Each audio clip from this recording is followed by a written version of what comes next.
I'm 74 years old, and I can tell you without hesitation that the hardest stage of life is between 65 and 75. Not your 20s when you're broke, not your 40s when responsibilities are crushing you, not even your 50s when your body first starts reminding you that time is undefeated. No, the hardest stage comes later, and it usually starts with this: silence. Not physical silence exactly, life silence. Imagine a garden you've tended for decades. You're used to the buzzing of bees. Then one day, you notice the garden is still. The flowers are there, the sun is warm, but the music has faded. The bees have moved on to younger blooms. The silence creeps in without you noticing. The phone rings less. The invitations become fewer. People stop needing you. One morning you wake up realizing your entire existence has quietly shifted while nobody explained that the rules changed. It's like being a lighthouse. For years your light guided every ship home. You were the beacon in the storm. But then the shipping lanes change. Your light is still bright, still steady, but the sea before you is empty. You're left standing there, wondering if the light still matters. It's a transition that happens in the shadows, where the roar of the world turns into a whisper. But in that whisper, a different kind of strength is waiting. A strength that comes from simply being. It's about learning to love the silence instead of fearing it. It's about finding the ancestral rhythm that has been there all along, underneath the noise of our busy years. It's the wisdom of the elders. We aren't disappearing, we are returning to the soulful source of our heritage. In this stage, you are becoming a safe harbor for yourself, a place where the soul can finally rest. Nobody tells you how to navigate this silence, but you are not lost. You are simply arriving. It starts with realizing your worth was never tied to your work, and that is where the real journey begins. My name is Harold. I retired at 66 years old after working 43 years in manufacturing. I thought retirement would feel like freedom. For decades, that was the dream. No alarm clocks, no traffic, just peace. That's what everybody tells you retirement will be: peace. Imagine a machine that hummed for 40 years. Then, one day, someone pulls the plug. The silence that follows is loud. But nobody warns you what happens after the cake is gone. The cards stop arriving. Your coworkers move on. And suddenly the world learns how to function perfectly fine without you. That realization does something to a man, something deep. At 67, I started waking up before sunrise even though I had nowhere to be. Habit, I guess. The clock doesn't care that the shift is over. I'd sit at the table drinking coffee while my wife Linda slept upstairs. For the first time, there was no schedule, no urgency. At first it felt relaxing, then it started feeling strange, then dangerous, because human beings are not built only to rest. An engine is built to carry a load. When you take that load away, the engine doesn't just rest, it begins to stall. We are built for the work of being useful. Without it, the hands feel heavy. The mind begins to wander into the shadows. It's like a field that's been plowed but never planted. The strength is there, but it just waits. And in the waiting, things can get dark. Our ancestors worked until the end. The idea of doing nothing is a modern invention, and it's a cold one. I made lists of things that didn't matter just to feel a must-do. I was desperate for a burden to carry. We are built to grow and reach. When the world stops asking for your strength, your soul has to find a new place to put it. The danger of retirement is the loss of the mirror that told you who you were. You start to forget your own face. If I didn't find a new way to be useful, the silence would be the end. And that's when I decided to do something unexpected. We are built to matter. That's the first hard truth about life between 65 and 75. This is the decade where many people stop feeling necessary. And when a person stops feeling necessary, something inside them begins shutting down. It's not a physical break, but a quiet closing of the soul's doors. I saw it happen to my friend Walter after his retirement. Sharp man, funny, full of life. But 6 months after leaving work, he looked 10 years older. It wasn't because of disease, it was because nobody called anymore. Nobody asked his opinion. Nobody depended on him to be the one with the answers. People underestimate how much purpose keeps the human spirit alive. It's the fuel that keeps the heart beating with meaning. Without it, the fire begins to fade. We are meant to be links in a chain. We are meant to pull our weight, to hold things together. When you feel like the chain no longer needs your link, the metal begins to rust. At 68, my oldest daughter moved to another state. A wonderful opportunity for her. I was proud, deeply proud. But after she left, the rhythm of our lives faltered. The grandchildren stopped visiting every weekend. The house, which used to ring with laughter and running feet, suddenly held its breath. Birthdays became video calls instead of noisy dinners. You smile at the screen, and it's good to see them, but you can't reach through the glass to feel the warmth of the room. The house became quieter, and quiet hits differently at that age. It doesn't feel like peace anymore. It feels like an echo of what used to be. An echo can be a lonely thing. It reminds you of the noise that's gone. It reminds you that the roles you played for so long, the protector, the provider, have changed. Our ancestors knew that the elders were the keepers of the story. They were the ones the young looked to for wisdom, for grounding. They were the roots of the tree. But modern life has a way of moving the tree, of leaving the roots behind. We find ourselves standing in the silence, wondering where our place is now. We don't want to be a burden. We want to be a blessing. We want to know that if we weren't here, there would be a hole that no one else could fill. But in this decade, that hole starts to feel like it's being filled with other things, other people, other lives, and you have to find a way to make your light matter again. I realized that the quiet wasn't my enemy. It was a call to find a different kind of importance, and the first step was facing a fear I'd buried for years. When you are young, quiet feels peaceful, like a secret room you get to hide in. But when you are older, too much quiet starts sounding like absence. That's when many people between 65 and 75 begin experiencing something they never expected. Invisibility. You walk into stores and younger people barely notice you. Conversations happen around you instead of with you. It's like you're a ghost drifting through your own life, a piece of furniture in the room. Technology changes faster than you can comfortably keep up. It's like everyone is speaking a language you only half understand, and the rules are rewritten every day. Slowly, the world starts treating you less like a participant and more like a leftover, like the last apple at the bottom of the barrel that everyone passes over. You're an old key in a world that's changed the locks. You still have your shape, your weight, your history, but you no longer feel like you fit the door. Nobody says it directly. That would be cruel. It happens subtly. A younger person calling you sweetie in that careful voice like you're a child again. People assuming you are confused before you even speak. Family members discussing decisions around you instead of including you. They think they're helping, but they're actually erasing you. Small things, like tiny ripples in a pond that eventually wear away the shore. Small humiliations repeated long enough begin changing how a person sees themselves. You start to believe you really are invisible. You start to disappear from your own life, and the mirror you look into every morning starts to show someone else. Our ancestors knew that the circle was only complete when everyone had a place. They understood that the wisdom of the old was the foundation for the new.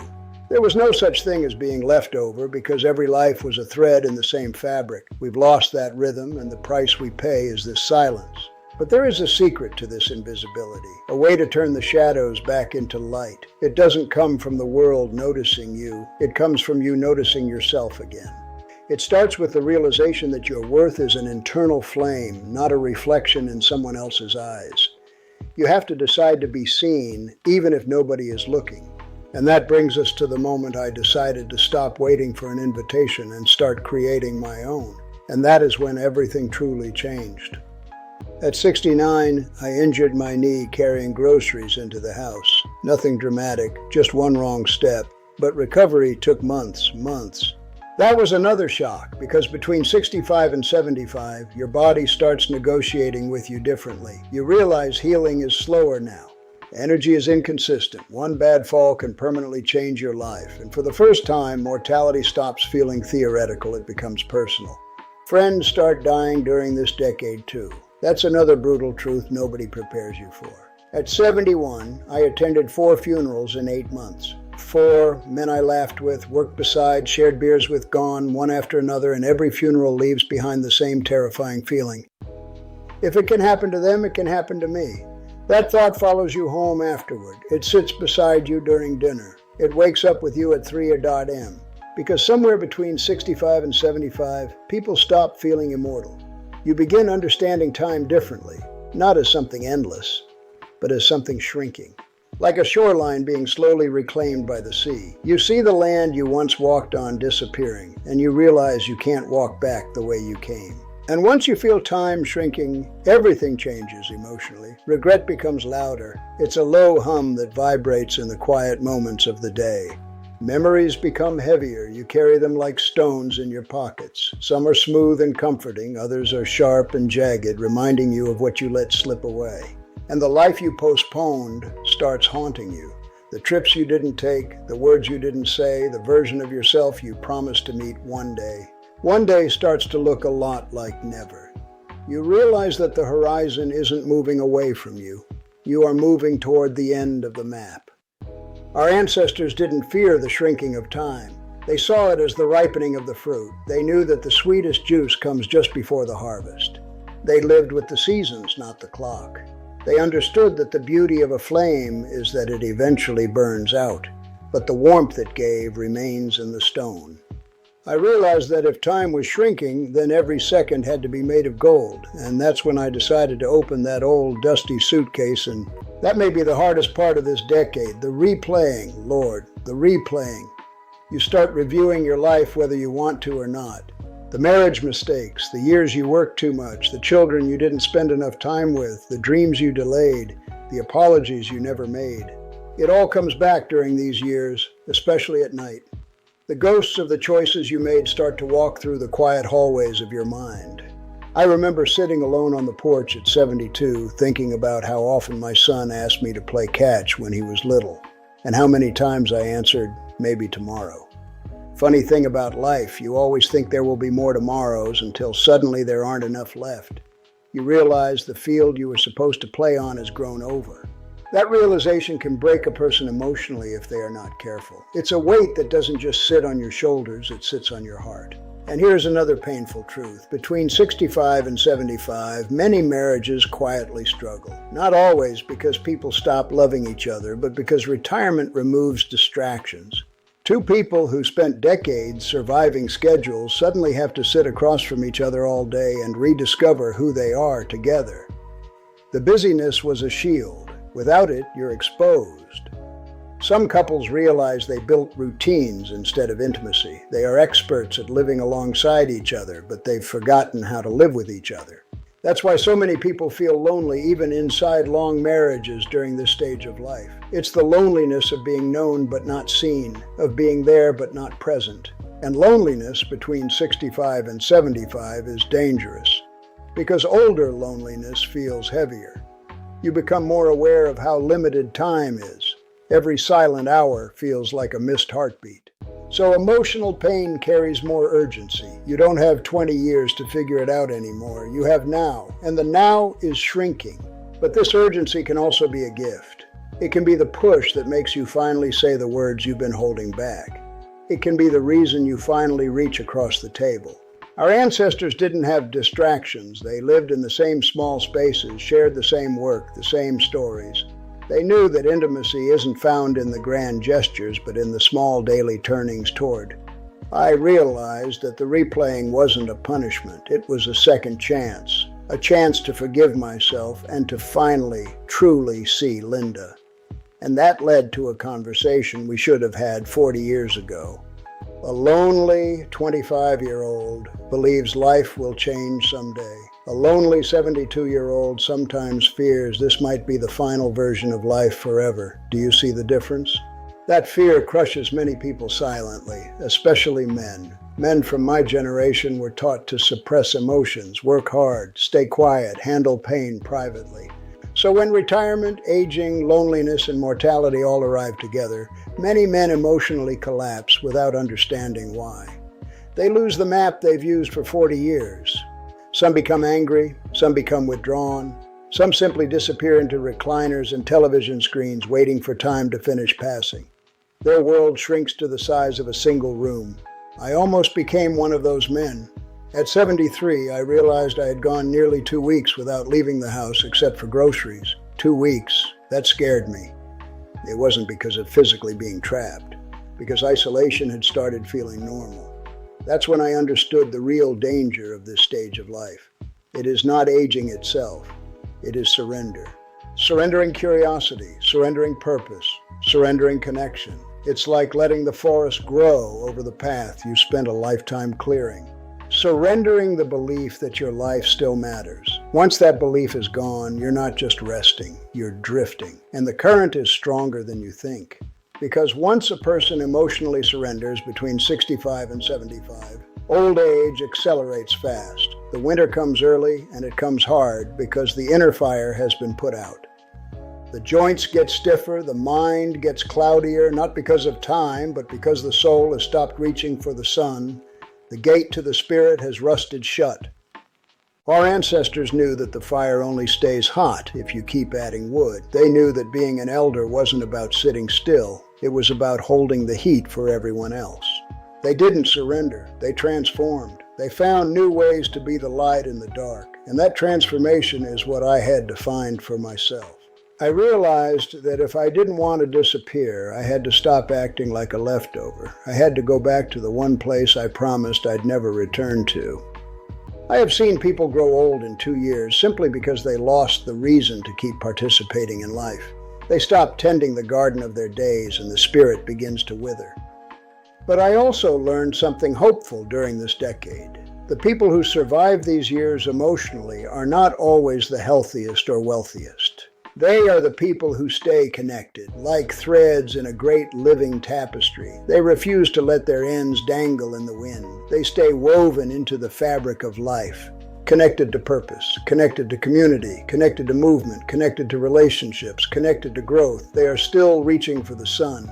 I met an 82-year-old woman volunteering at the library who had more emotional energy than people half her age. She still felt useful, still curious, still involved. Purpose keeps the spirit young even when the body refuses to cooperate. It is the invisible oxygen for the soul, and without it, the light begins to dim. At 74, I finally stopped asking life to return to what it used to be. That was a hard lesson, because suffering increases when you keep demanding old seasons from a changing life. Your 70s cannot feel like your 40s. They are not supposed to. You cannot ask the winter for the blossoms of spring. Each season has its own unique beauty. This stage isn't a lesser version of youth, it's a different kind of mastery. It asks for slower living and deeper reflection. It asks you to listen to the whispers of your own history. More intentional relationships, less ego, more gratitude for the simple fact that the sun rose again this morning. Every breath is a small victory. It's about learning to walk with the rhythm of the tide instead of fighting the ocean. It's about finding the peace that exists in the heart of the change. And in that acceptance, I found a door I never knew existed. A door that leads to the most important work of my life. And I want to show you what I found behind it. The people who suffer most between 65 and 75 are often the ones trying desperately to outrun reality, trying to stay young instead of learning how to age with peace. And there is a difference, a huge difference. It's the difference between fighting the changing weather and learning to build a warm fire in the winter. One exhausts you, the other sustains you. So, if you are in this stage of life right now, hear me carefully. Do not isolate yourself. Do not build your identity around what you used to be. Do not wait for an invitation. Participate anyway. Call people first. Learn new things. Take walks. Volunteer. Laugh loudly. Tell stories. Be present. Because your life only becomes small when you stop bringing yourself fully into it. Because the hardest stage of life is between 65 and 75. And it usually starts with this quiet feeling that your life is slowly becoming smaller. Do not believe that feeling completely. You are a light, Harold, and that light doesn't fade with age unless you choose to hide it. Stop postponing the connections that give your life its true weight. Visit your children, call your brother, take the trip you've always postponed. Don't wait for someday, because someday is a map that leads to nowhere. Say the apology. Eat the dinner slowly, tasting every moment, because one day this decade arrives for everybody, and you realize that every breath was a sacred gift. When it does, the things that matter most will never be the things you spent your whole life worrying about. It won't be the bank accounts or the titles. It will be the love you gave and the love you allowed yourself to receive. It will be the peace of knowing you didn't just survive your 70s, you honored them. You didn't leave your soul behind in the busyness of the past. You brought it with you into the gold. And before you leave, I want you to do something for me, something that will anchor your spirit for everything that comes next. I want you to look at your reflection and see the person I see. If this message spoke to you, if somewhere in your heart you recognize the pain, fear, or quiet loneliness I described tonight, leave a comment below and tell me what part of aging has been hardest for you personally.